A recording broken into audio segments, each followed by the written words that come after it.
I never thought I'd be the guy telling this kind of story. The kind where I'm standing in my kitchen at 3 in the morning, staring at a text that would blow my entire life apart.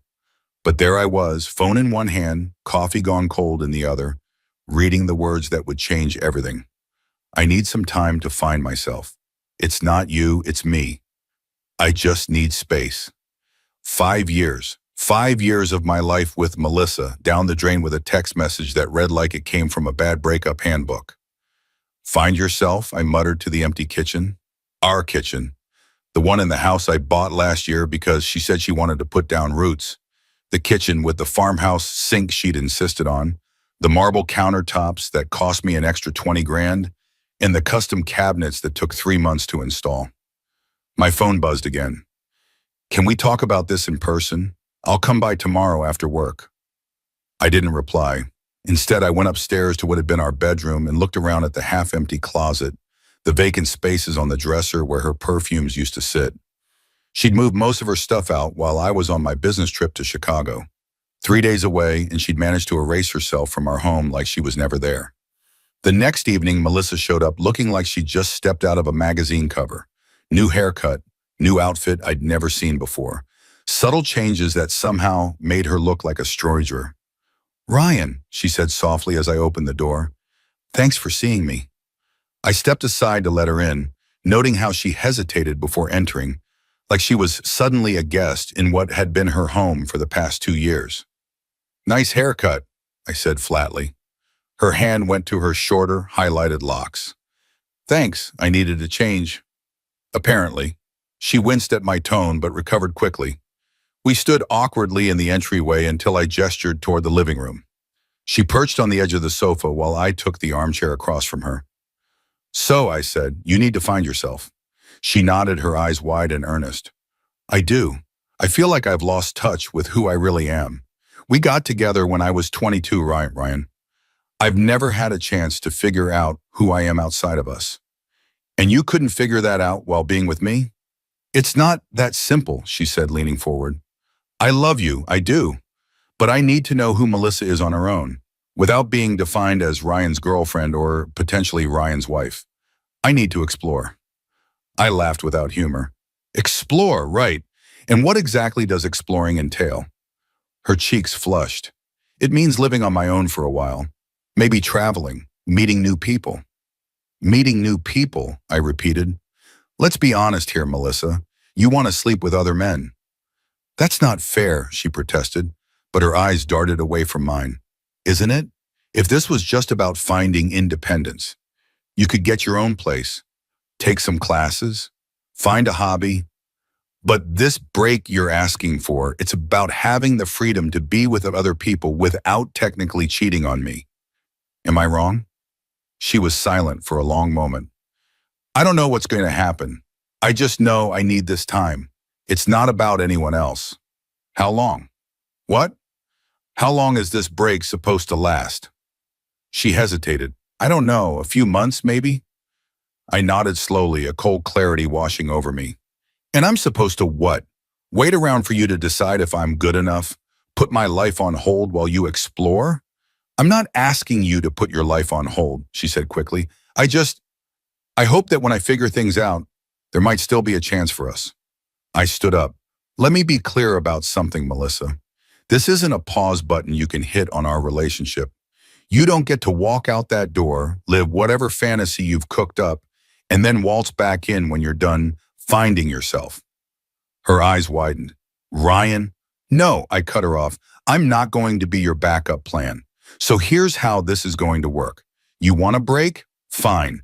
But it's a breakup, not a break. You move your remaining stuff out by the weekend. You give me back your key, and we're done." "That's not what I want," she said, her voice trembling. "I just need some time." "Well, that's what you're getting, all the time in the world, but not with me waiting in the wings." She stood up too, tears welling in her eyes. "Why are you being so cold about this? I'm trying to be honest with you." "Honest?" I laughed again. "Melissa, you packed up half your stuff while I was out of town. You've clearly been planning this for a while. Don't pretend this is some spontaneous journey of self-discovery." She flinched. I knew you'd react this way. How exactly did you expect me to react? With encouragement? Should I help you pack? Maybe recommend some guys for you to explore with. That's not fair, she repeated, a tear sliding down her cheek. Life's not fair, I said, suddenly exhausted. Look, it's getting late. I've got an early meeting tomorrow. You should go. She stared at me for a long moment. Just like that? 5 years and you're not even going to fight for us? I met her gaze steadily.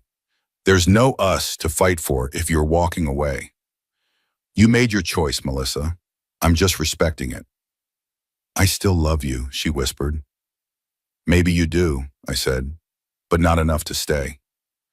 After she left, I poured myself 2 fingers of whiskey and walked out to the back deck. The summer night was warm, fireflies blinking in the yard. 5 years of my life gone. I had just turned 33, and suddenly I was single again. My phone buzzed with a text from my best friend, Nathan. Hey man, we still on for golf Saturday? I took a sip of whiskey before replying. Yeah, and I'm gonna need a beer afterward. Melissa and I are done, you say. His response came quickly. Shit, what happened? She needs to find herself. I'll fill you in Saturday. Sorry, bro, that sucks. I'm here if you need anything before then. I put my phone away and looked up at the stars. Part of me wanted to call Melissa, to tell her to come back, that we could work through whatever was going on with her, but a stronger part knew that would be a mistake. She had made her decision. Now I had to live with mine. The first week was the hardest. I kept expecting to hear her key in the lock, to smell her perfume when I walked into a room. I'd reach for her in the middle of the night, only to find cold, empty sheets. I threw myself into work, staying late at the office and bringing projects home on the weekends. Nathan dragged me out for golf that Saturday as planned. He was waiting at the first tee when I arrived, 2 coffees in hand. You look like hell, he said, handing me one of the cups. Thanks, I replied dryly. Just what every newly single guy wants to hear. We played 3 holes before he brought it up again. So what exactly happened with Melissa? I lined up my shot, swung, and watched the ball sail into a bunker. Damn it, I muttered, then sighed. She said she needs a break and find herself. Basically, she wants to be single, but keep me on the hook in case it doesn't work out. Nathan whistled low. Cold. Did you see it coming? Not really, I admitted as we walked toward our balls. Things have been a little off lately, but I thought it was just work stress. She's been pushing for a promotion at her firm. Turns out she was planning her exit strategy. That's rough, man. What are you going to do? I shrugged. What can I do? Move on, I guess. She's coming by tomorrow to get the rest of her stuff. I told her it's a breakup, not a break. Nathan nodded approvingly. Good. You can't let her string you along. After golf, we grabbed lunch at the clubhouse. Nathan was in the middle of telling me about a disaster date he'd been on when I spotted a familiar face at the bar. Jason Turner, one of our former college classmates who now worked at a rival financial firm. Isn't that Jason? Nathan asked, following my gaze. Yeah, haven't seen him in ages. Let's say hi, Nathan suggested, already standing up. Jason seemed genuinely pleased to see us. Ryan, Nathan, man, it's been, 2 years? Not since the alumni thing? We exchanged handshakes and the usual catching up questions. Jason had recently made partner at his firm and bought a condo downtown.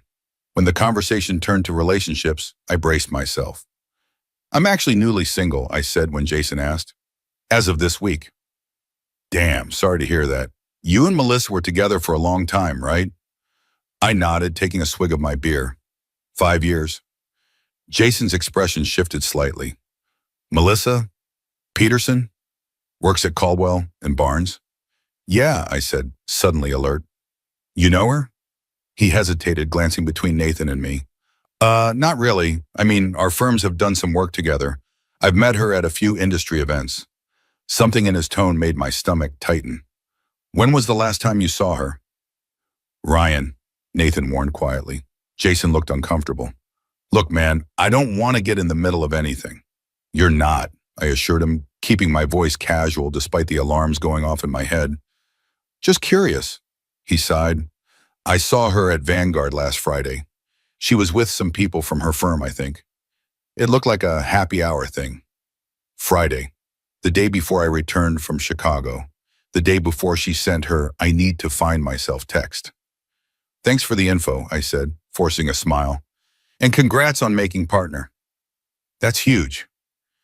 After they left, I walked through the house, noting the new absences. The space felt different now that all traces of Melissa were gone. Emptier, but somehow less suffocating. I went to the kitchen and opened a beer, then pulled out my phone and removed Melissa from my social media accounts. Not out of spite, but self-preservation. I didn't need to see updates about her new life of self-discovery. As I was putting my phone away, it buzzed with a text from an unknown number. Hey, this is Olivia. Got your number from Melissa's phone a while back in case of emergency. I think you should know something. Can you talk? I stared at the message, surprise giving way to wariness. What could Melissa's sister possibly want to tell me? I hesitated, then replied, I'm free now. What's up? Three dots appeared, disappeared, then appeared again. Finally, not over text. Can I call you in 30 minutes when I'm alone? Curiosity won out over caution. Sure. Exactly 30 minutes later, my phone rang. Ryan? Olivia's voice sounded strained. Yeah, I'm here. What's going on, Olivia? She took a deep breath. Look, I don't know if I should be doing this, but it doesn't feel right to stay quiet. Melissa isn't just finding herself. There's someone else. Even though I'd suspected as much, hearing it confirmed sent a cold jolt through me. Who? A guy from her firm, Daniel Hoffman. He's one of the senior partners. The name was vaguely familiar. I'd met some of Melissa's colleagues at company events over the years, but I couldn't put a face to the name. How long? I asked, my voice surprisingly steady. I'm not sure exactly, Olivia admitted, but at least a month, maybe longer. She's been staying at my place, but she's been out most nights. She says it's work, but she trailed off. But you don't believe her. I heard her on the phone with him last night. It wasn't a professional conversation. Let's put it that way. And she came home at 3 a.m. on Thursday. Thursday? The day before the Vanguard happy hour, while I was still in Chicago. Why are you telling me this? I asked. There was a pause. Because it's wrong what she's doing. She's my sister and I love her, but you deserve the truth. And honestly, I'm worried about her. Daniel is married. Of course he was. The hits just kept coming. His wife works at the same firm, Olivia continued. She's on maternity leave right now. They just had their second baby. I closed my eyes, trying to process this new information. Not only was Melissa leaving me for another man, but she was helping him cheat on his wife and newborn child. It was like discovering I'd been dating a stranger. Ryan, are you still there? Yeah, I said. Thanks for telling me, Olivia. I appreciate your honesty. I'm really sorry, she said, her voice small. For what it's worth, I think she's making a huge mistake, both with you and in with him. After we hung up, I sat in stunned silence. Part of me wished Olivia hadn't told me. It was easier to believe Melissa was on some genuine journey of self-discovery than to know she'd been lying to my face while sleeping with a married man. I picked up my beer, found it empty, and went to get another. As I stood in front of the open refrigerator, I realized I wasn't even angry anymore, just tired, and sad for the person I thought I knew. My phone buzzed again. Nathan, how did it go with Melissa? You alive? I typed back, alive. Got an interesting call from her sister afterward. Turns out Melissa's finding herself in a married guy's bed. His reply was immediate. What? Call me. But I didn't want to talk about it anymore. Not tonight. Tomorrow, I texted back, going to bed early. That was a lie. I stayed up until 2 a.m., going through old photos on my laptop, trying to pinpoint when things had changed, when Melissa had changed, or had she always been capable of this kind of deception, and I just hadn't seen it. Eventually, I closed the laptop without deleting anything. Those memories were still real. Even if the relationship hadn't been what I thought, I'd deal with the digital purge another day. The next month fell into a new rhythm. I threw myself into work, taking on extra projects and staying late at the office. I started going to the gym regularly, working out until my muscles screamed. Anything to keep busy, to exhaust myself enough that I didn't lie awake at night wondering what I could have done differently. About a month after Melissa moved out, I was grabbing coffee at a shop near my office when I heard someone call my name. I turned to see Olivia standing in line behind me. Ryan, hi, she said, looking surprised but not displeased to see me. How are you? Surviving, I said honestly. You? Same. She glanced around the crowded coffee shop. Do you have a minute? I could use some company with it, my caffeine. I hesitated, then nodded. We got our drinks and found a small table in the corner. I'm surprised to see you in this part of town, I said. Don't you work on the west side? Doctor's appointment, she explained, just a checkup. But now I see why Melissa always raved about this place. Their lattes are amazing. The mention of Melissa created an awkward pause. Olivia fidgeted with her cup. Sorry, she said. I didn't mean to bring her up. It's fine, I assured her. We were together for 5 years. It would be weird to pretend she never existed. Olivia smiled slightly. That's a healthy attitude. I have my moments. I took a sip of my coffee. How is she anyway? Olivia's smile faded. Do you really want to know? I'm not sure, I admitted, but I asked, so I guess I do. She sighed. She's not great, actually. The thing with Daniel is getting complicated. His wife found some texts and confronted him. He told Melissa he needed to cool things down for a while to deal with the situation at home. I couldn't help the bitter laugh that escaped me. So he's taking a break to deal with his home life? Ironic. Yeah, Olivia agreed. Melissa was pretty upset about it. She thought he was going to leave his wife for her. Seriously? They have a newborn. I know. I told her she was being naive, but Olivia shrugged. She's convinced they have this grand love story, that it's different with him than it was with anyone else, including me, went the unspoken addition. Anyway, Olivia continued, she's been staying with me still, but it's getting tense. She's moody all the time, snapping at me over little things. I'm trying to be supportive, but it's hard when I think she's making terrible choices. You're a good sister, I said. Better than she deserves right now. Olivia looked down at her coffee. Maybe. I still feel guilty for telling you about Daniel, though. Don't, I said firmly. You did the right thing. I needed to know the truth. She nodded, then glanced at her watch. I should get going. My lunch break is almost over, and I need to get back to the office. It was good seeing you, Olivia, I said, surprised to find I meant it. You too, Ryan. She stood up, then hesitated. Would it be weird if we stayed in touch? Not about Melissa or anything, just as friends? The question caught me off guard. Olivia and I had never been close when I was dating her sister. But she'd been honest with me when she didn't have to be, and I found I liked talking to her. Not weird at all, I said. I'd like that.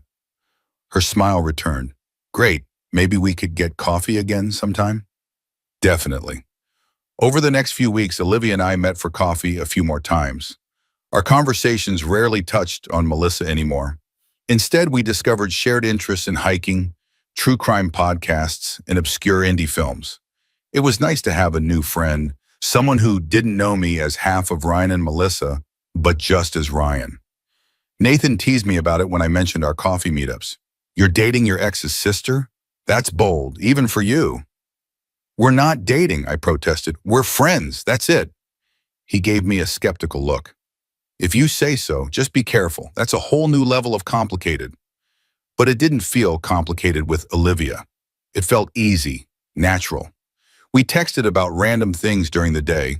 A weird customer she dealt with at the publishing house where she worked. A ridiculous email from my boss.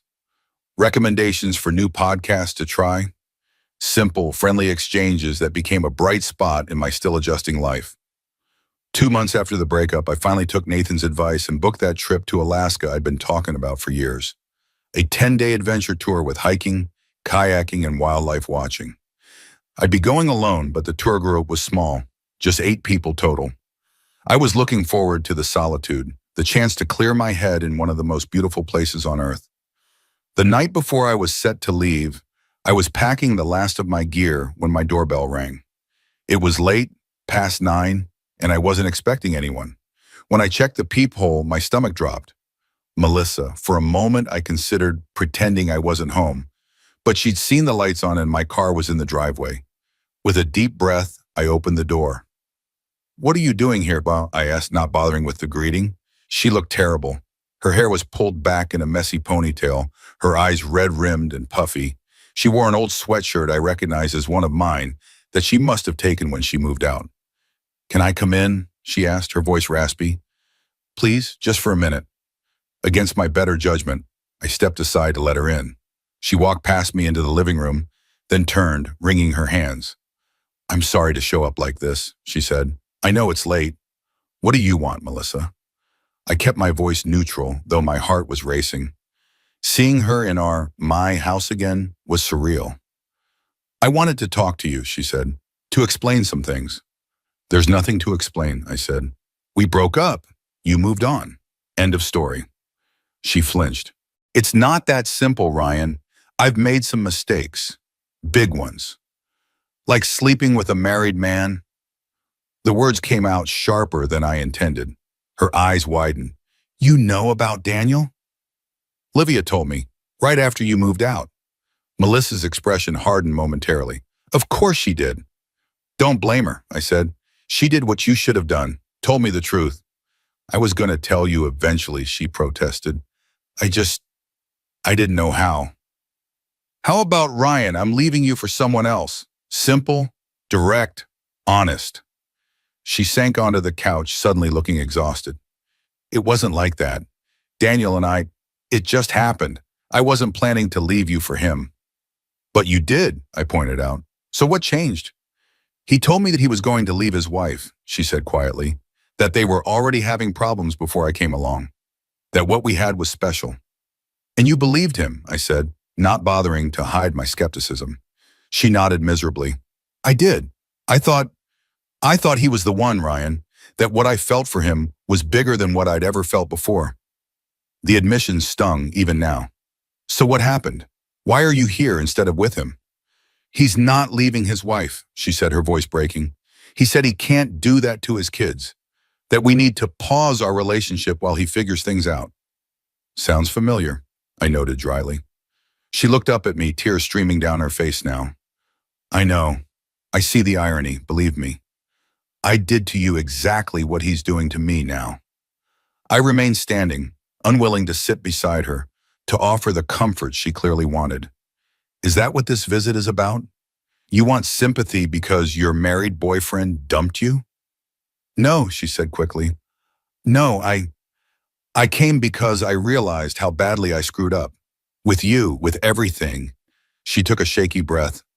"I miss you, Ryan. I miss us. I miss our life together." And there it was, the moment I'd both dreaded and secretly hoped for in those first few weeks after she left. Now that it was here, I felt nothing but a dull weariness. "Melissa," I said gently, "there is no us anymore. You ended that when you decided to look for something bigger with someone else." "I know," she whispered, "but maybe we could start over. Try again. I've learned so much about myself these past few months." "Stop," I cut her off. "Just stop. You didn't leave to find yourself. You left because you thought you found someone better. And now that that's fallen apart, you want to come back to your safe option. To me." "That's not fair," she protested. "What I feel for you is real." "Maybe it is," I allowed. "But it's not enough. It wasn't enough 2 months ago, and it's not enough now." She stood up, moving closer to me. "Ryan, please, give me another chance. I made a terrible mistake, but I've learned from it. We could be better than before." I stepped back, maintaining the distance between us. "No, Melissa, we can't, because I don't trust you anymore. And without trust, we have nothing." "You don't mean that," she said, reaching for my hand. "We had 5 years together. That means something." "It did," I agreed, moving my hand away from hers. "It meant everything to me. But you threw it away, and I can't go back to pretending it didn't happen." Her face crumpled. "So that's it? You won't even consider giving us another chance?" "There is no us," I repeated. "You need to accept that and move on, just like I have." "With Olivia?" she asked, her tone suddenly sharp. I blinked, caught off guard. "What?" "Don't play dumb," she said. "I know you've been seeing my sister." "We're friends," I said firmly. "We get coffee sometimes, that's all." "That's not what it looks like on her Instagram," Melissa countered. "The two of you at that indie film festival, having drinks at that rooftop bar. She's clearly into you."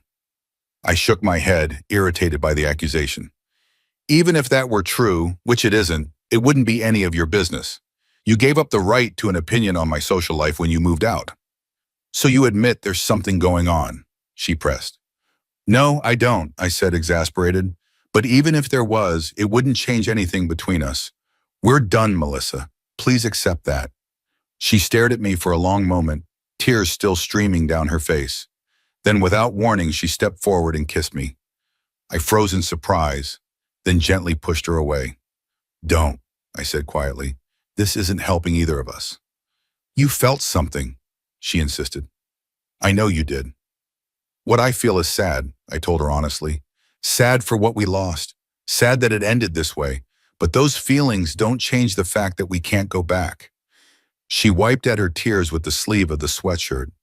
I still love you, Ryan. I'm sorry, I said, and I meant it. But that's not enough anymore. Finally, she nodded, seeming to accept defeat. I should go. That would be best, I agreed.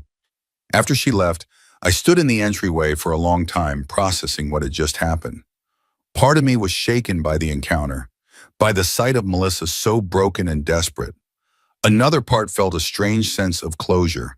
She had wanted me back, and I had said no. The choice had been mine this time. My phone buzzed with a text. Olivia. Hey, just checking if we're still on for coffee when you get back from Alaska. No pressure if your schedule is too full. I smiled despite the emotional whiplash of the evening. Our friendship had become important to me, a bright spot in the aftermath of the breakup. Melissa's accusations about something more between us were off base. We were just friends. But I couldn't deny I enjoyed Olivia's company. Definitely still on, I texted back. I'll bring you a tacky souvenir. Her response came quickly. Perfect. I expect nothing less than a snow globe with a moose in it. I put my phone away and returned to packing. Tomorrow I would board a plane to Alaska, leaving behind the drama and complications of the past few months. 10 days of mountains, glaciers, and wilderness. A chance to reset, to find my own version of myself in the vastness of the last frontier. Alaska was everything I had hoped for and more. For 10 days, I barely thought about Melissa or the breakup or the complications waiting for me back home. When I returned, I settled back into my routine, but with a new sense of purpose. The trip had given me perspective, making me realize I might want a fresh start somewhere else. Maybe Seattle or Portland. Somewhere with mountains and water, where I could rebuild without constant reminders of what I'd lost. I met Olivia for coffee as planned, bringing her the promised moose snow globe. We were in the middle of a surprisingly serious conversation about my potential move when she suddenly leaned forward. Ryan, she said hesitantly, before you make any decisions about moving, I should tell you something. I think I'm developing feelings for you, more than friendship. The admission caught me off guard, though part of me had sensed it coming. Olivia, I know, she said quickly. It's complicated. You're my sister's ex. It's weird and messy and probably a terrible idea. But I can't stop thinking about you, and if you're going to move across the country, I needed you to know. I stared at her, processing this unexpected turn. The truth was, I'd been feeling something too. Something that had started as friendship, but had been evolving into more over the past weeks. It is complicated, I agreed. And yes, probably a terrible idea. I paused. But I've been feeling it too. Her eyes widened. Really? Really, I confirmed. But you're right, it's messy. Melissa would lose her mind. I know, Olivia sighed. I actually talked to her about us, hypothetically, the other day. She did not take it well. I can imagine. So where does that leave us? Before I could answer, my phone rang. Nathan's name flashed on the screen. I was about to ignore it when I remembered he knew I was meeting Olivia today. He wouldn't interrupt unless it was important. Sorry, I should take this, I said. It'll just be a second. Hey, Nathan, what's up? I asked, trying to keep the irritation from my voice. Ryan, his tone was urgent. Where are you right now? At Blackbird Coffee with Olivia. Why? You need to get out of there, now. What? Why? Melissa just called Emma, completely wasted in the middle of the day. She was ranting about how you and Olivia betrayed her, how she was going to confront you both. Emma tried to talk her down, but she hung up. We think she might be heading your way. Jesus, I muttered. Thanks for the heads up. We'll leave now. I ended the call and turned to Olivia. We need to go, now. What's wrong? She asked, alarmed. Melissa's on a rampage, I explained quickly. Nathan thinks she might be coming here to confront us. Olivia's face paled. She knows we meet here on Thursdays? Exactly. Let's go before... The cafe door banged open, and there she was. Melissa, wild-eyed and unsteady on her feet. Her hair was disheveled, her clothes wrinkled, as if she'd slept in them. Every head in the cafe turned toward her. There you are, she said loudly, her words slightly slurred. The happy couple. How sweet. Olivia and I exchanged a look of shared dismay. So much for a quick escape. Melissa, I said calmly, standing at the bed, you're making a scene. Let's talk outside. I don't want to talk outside, she snapped, moving unsteadily toward our table. I want everyone to hear how my sister stole my boyfriend. That's not what happened, Olivia said firmly, standing up as well. And you know it. Do I? Melissa laughed bitterly. Because it sure looks that way from where I'm standing. How long, Liv? How long were you waiting for your chance to swoop in? The cafe had gone quiet, everyone openly staring now. I moved between the sisters, lowering my voice. Melissa, you're drunk. Let me call you a car to take you home. I don't want to go home, she said, her voice breaking. I don't have a home anymore. Daniel's gone back to his wife. My sisters betrayed me. And you, she jabbed a finger at my chest. You were supposed to love me no matter what. That's not how it works, I said gently. You can't betray someone's trust and expect them to just forgive and forget. Like you're so perfect, she sneered. Mr. High and Mighty, you couldn't even see that your girlfriend was unhappy. I wasn't unhappy, I corrected her. You were bored. There's a difference. Her face crumpled. I made a mistake, Ryan. One mistake. Several mistakes, actually. Olivia cut in, her patience clearly at an end. Cheating on Ryan, getting involved with a married man with a newborn, spreading lies about us when we did nothing wrong. And now, making a public spectacle of yourself. You need help, Melissa. Real help. Don't talk to me about help, Melissa spat. You just want me out of the way so you can have him to yourself. That's enough, I said firmly. This isn't the time or place for this conversation. You're drunk, you're upset, and you're embarrassing yourself. I'm embarrassing myself, she laughed again, that hollow, bitter sound. That's rich coming from the man who couldn't satisfy his girlfriend. That was it, the last straw. I'd been patient, understanding, even sympathetic to her pain, but I was done being her emotional punching bag. Melissa, I said, my voice deadly calm, we are over. We have been over for months. By your choice, not mine. Whatever issues you're having now are not my problem. Not anymore. You don't mean that, she whispered, suddenly looking very small and lost. I do, I assured her. Now, I'm going to call you a car. You're going to go home and sober up, and then you're going to leave me and Olivia alone, for good. I took out my phone and ordered a rideshare, ignoring Melissa's continued protests. While we waited, Olivia gathered our things, her face a mask of controlled anger and embarrassment. The car arrived within minutes. I gently but firmly guided Melissa outside and into the back seat, giving the driver her address and a generous tip in advance for dealing with a difficult passenger. This isn't over, Melissa called as the car pulled away. You'll see, you'll both regret this. We watched until the car turned the corner, then Olivia let out a long, shaky breath. Well, she said weakly, that was a nightmare, I suggested. I was going to say dramatic, but nightmare works too. She looked around at the other cafe patrons, some of whom were still watching us through the windows. I don't think we can come back here for a while. Probably not, I agreed. I'm sorry about that. It was my favorite coffee place. Mine too, she sighed. Ryan, I'm sorry about Melissa. I had no idea she was still so unstable. It's not your fault, I assured her. None of this is your fault. The next evening, I received a text from Olivia. Have you heard from Melissa? No, I replied. Wait, boy. Her response sent a chill through me. She's in the hospital. She took a bunch of pills last night with alcohol. They had to pump her stomach. My stomach dropped. Is she okay? Physically, yes. They're keeping her for psychiatric evaluation. Olivia's next text came quickly. I need to go there. Now. Of course, I said immediately. I'll drive you. No, I should go alone. Family only right now. She hesitated. I'm sorry about lunch. About everything. Don't apologize, I said. Just go. Take care of your sister. We'll talk later. As the taxi pulled away, I stood on the sidewalk, torn between concern for Melissa, despite everything, I didn't wish her harm, and frustration at the timing. Once again, her chaos had interrupted a pivotal moment between Olivia and me. But this was different.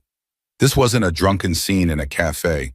This was a cry for help, a sign that Melissa was in even more pain than any of us had realized. Whatever resentment I felt toward her, I couldn't ignore the gravity of this situation. I sent Olivia a text. Thinking of you and your family. Here if you need anything at all. Her reply came hours later, just a single heart emoji. It was enough to let me know she was okay, that we were okay, even in the midst of this new crisis. The next few days passed in a fog of worry and uncertainty. Olivia sent occasional brief updates. Melissa was still in the hospital, now in the psychiatric ward for observation and treatment. Their parents had flown in from Florida. The doctors were talking about depression, anxiety, possibly even borderline personality disorder. On the fourth day after Melissa's hospitalization, I received a text from Olivia. Coffee tomorrow? Need to see a friendly face. We met at a different cafe than our usual spot. Olivia looked exhausted, with dark circles under her eyes and a weariness in her posture that hadn't been there before. Hey, I said softly as she slid into the seat across from me. How are you holding up? Honestly, not great. She ran a hand through her hair, which looked like it hadn't been washed in a day or two. It's been intense, boss. I can imagine, I said, though truthfully I couldn't. How's Melissa doing? Better physically, she said. Emotionally, it's complicated. The doctors say this wasn't necessarily a serious suicide attempt, more of a cry for help, but it's still scary as hell. I nodded, letting her talk at her own pace. She's been diagnosed with major depression and borderline personality disorder, Olivia continued. Apparently she's had symptoms for years, but they've gotten worse recently with all the stress and, well, everything that happened with you and Daniel. I had no idea, I said honestly, about the mental health issues, I mean. None of us did, not really, Olivia admitted. Looking back, there were signs, her impulsivity, the mood swings, the intense fear of abandonment. But she always seemed so put together on the surface that we never connected the dots. What happens now? I asked. She'll be in the hospital for at least another week.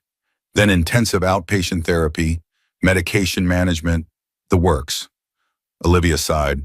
My parents are talking about her moving to Florida to be near them for a while. That might be good for her, I suggested. A complete change of scenery away from all the reminders here. Maybe, Olivia agreed, though I worry about her being isolated from her support system. But they have good treatment centers there too. So, she shrugged, clearly overwhelmed by the decisions ahead. And how are you doing with all this? I asked gently. It must be a lot to process. She gave me a wan smile. I'm functioning. Barely. The guilt is the worst part. Guilt? Why would you feel guilty? Because I was so angry at her, Olivia explained. For what she did to you, for the rumors she spread about us. I was judging her instead of seeing that she was spiraling. She looked down at her untouched coffee. And now, with what's happening between us, it feels wrong somehow, like I'm betraying her when she's at her lowest. My heart sank. I understand. No, wait, she said quickly, reaching for my hand. I'm not saying I want to stop, whatever this is between us. I'm just saying it's complicated right now. My head is a mess and I need to focus on my family for a bit. Of course, I said, squeezing her hand. Take all the time you need. I'm not going anywhere. The next 2 weeks passed slowly. Olivia and I texted regularly but didn't see each other in person. She was juggling visits to the hospital, time with her parents, and her demanding new role at work. I threw myself into my job, hitting deadlines early and taking on additional projects to keep busy. Melissa was released from the hospital and, as expected, moved to Florida with her parents. According to Olivia, she was settling into a treatment program there and seemed genuinely committed to getting better. The physical distance made it easier for all of us, creating space for healing without the constant risk of painful encounters. One evening, as I was catching up on emails at home, my phone rang with Olivia's number. Hey, I answered, pleasantly surprised. How are you? Better, she said, and she sounded it, more rested, more like herself. Much better, actually. My parents flew back to Florida yesterday with Melissa, and I finally have my apartment to myself again. I think I slept for 12 hours straight last night. You needed it? I said. You've been running on fumes for weeks. True. There was a pause, then. I miss you. The simple admission made my heart race. I miss you too, a lot. Are you free tomorrow night? I thought maybe we could have dinner. Somewhere nice, not just coffee or takeout. I'd love that, I said, trying not to sound too eager. What did you have in mind? There's a new Italian place on Elm Street that's supposed to be amazing. I could make a reservation for 7? Perfect, Ramon, I agreed. I'll pick you up at 6:30. It's a date, she said, and I could hear the smile in her voice. The next evening, I arrived at Olivia's apartment building precisely at 6:30, a small bouquet of flowers in hand. It was a gesture that felt both old-fashioned and right, a marker that this was different from our usual friendly meetups. Olivia opened the door, looking stunning in a simple black dress I'd never seen before. Her hair was styled in loose waves, and she wore more makeup than usual, highlighting her warm brown eyes. You look beautiful, I said, handing her the flowers. She blushed slightly. Thank you. You clean up pretty well yourself. The restaurant was everything Olivia had promised. Intimate but not pretentious, with soft lighting and excellent food. We lingered over antipasti and pasta, sharing a bottle of red wine and falling into the easy conversation that had characterized our friendship from the beginning. It wasn't until dessert arrived, a tiramisu to share, that Olivia brought up the subject we'd been dancing around all evening. So, she said, setting down her fork, where do we go from here? I took a deep breath. Wherever you want, Olivia. I care about you a lot, but I know the situation is complicated, and I don't want to rush you into anything. She nodded thoughtfully. I care about you too. More than I expected to when we first started getting coffee together. She paused. But I need to be honest about something. My heart skipped a beat. Okay. I talked to Melissa about us, she said, before she left for Florida. I felt like I needed to, given everything that's happened. What did she say? I asked, not sure I wanted to hear the answer. She was surprisingly okay with it, Olivia said, sounding slightly bewildered even now. Not thrilled, obviously, but she said she's in no position to tell either of us what to do. That she forfeited that right when she made the choices she did. That's mature of her, I said, genuinely surprised. I think the therapy is helping, Olivia said. She's starting to take responsibility for her actions, to see how her choices affected other people. It's a process, but it's a start. That's good, I said sincerely. I'm glad she's getting help. Olivia nodded. Me too, and it makes this, she gestured between us, feel less like a betrayal, less complicated.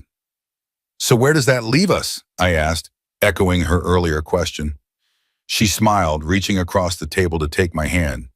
It leaves us here, on a real date, finally, with the possibility of more dates to follow, if that's what you want. It is, I said, squeezing her hand gently. Very much. The rest of the evening passed in a pleasant blur.